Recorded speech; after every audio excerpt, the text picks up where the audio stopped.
Provide you with the best in all your shipping solutions. You can contact them at the Shippers House in Accra. You can also join us live now on YouTube on Omanfm and also on Facebook on 2TVGH. And you can also tune in to Omanfm in Kumasi for more maritime and port news. My name is Nanesi Boateng. Let's move straight to our stories this morning. Director General of the Ghana Port and Harbours Authority, GPHA, Michael Lugoje, has been elected as the Vice President for the Africa region of the International Association of Ports and Harbours. Now, a statement issued by the International Association of Port and Harbour, that's the IAPH, said Lugoje's term began Wednesday, 27th April 2022. His election was based on Article 21 of the IAPH Constitution. He shall take over office on April 27, 2022 until annual general meeting during the IAPH World Port Conference in 2023. The statement said they are hopeful he will contribute to the activities of the association immensely. Meanwhile, the Ghana Port and Harbours Authority has congratulated its Director General on his new appointment.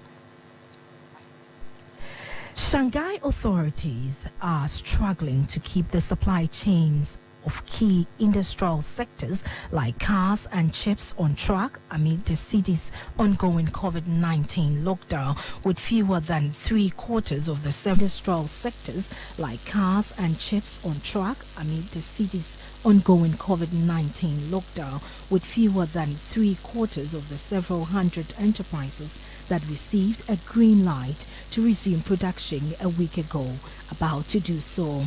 Companies on the so-called white list need to receive government approval for their work resumption plans, including provision for closed-loop operation.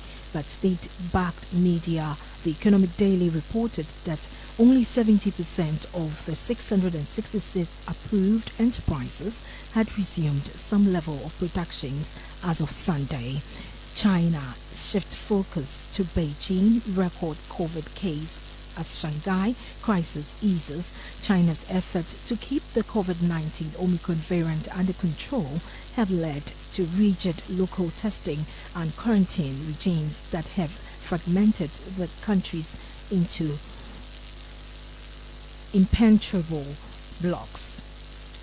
Now, the problem has become so serious that Vice Premier Liu has instructed local authorities not to delay truck drivers on the road for testing. In other stories, shipping giant AP Moller Maersk has completed its acquisition of U.S. forwarder pilot freight services in a deal with $1.7 billion. As a result of the acquisition, international and domestic supply chain provider Pilot Freight Services will be rebranded to Pilot. Now, the transaction price of $1.7 billion equals to an enterprise value of $1.8 billion post IFRS 16 lease liabilities. The company operates a network of 87 stations and hubs. It uses mainly third-party provider of tracking and has access to controlled capacity.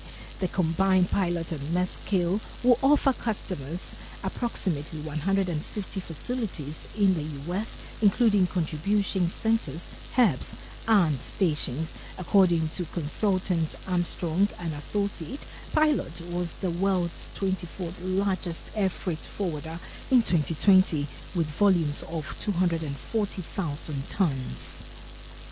If you just joined us, you're listening to Maritime and Port News. Now, Maersk has warned that bottlenecks in global container shipping could worsen later this year as a result of new COVID-19 lockdown measures in China. Maersk, often seen as a barometer for global trade, said a surge in consumer demand, pandemic-related congestion in major ports, and more recently, an airspace closure following Russia's invasion of Ukraine have slowed down container shipments and prompted a spike in freight rate. The Copenhagen-based company confirmed upbeat first quarter number announced last week, as well as it forecast that growth in global container demand will slow this year to between -1% and +1% compared to a previous expectation of 2 to 4% growth. One of the world's biggest container shippers with a market share of around 17%, Maersk, also said that while consumers had spent more on goods during the pandemic rather than services such as restaurants and travel, that was likely to change in this year as the sharply risen prices for some goods may lead consumers to adjust their spending plans. On this note, we'll wrap up this morning's edition of Maritime and Port News. Maritime and Port News is proudly sponsored by the Ghana Shippers Authority. They provide you with the best in all your shipping solutions.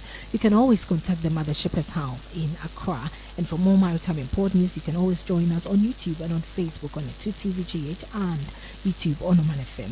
My name is Nanisi Watt, my producer, Kiko Boje. Have a great day. Wake up to a fresh morning. National agenda.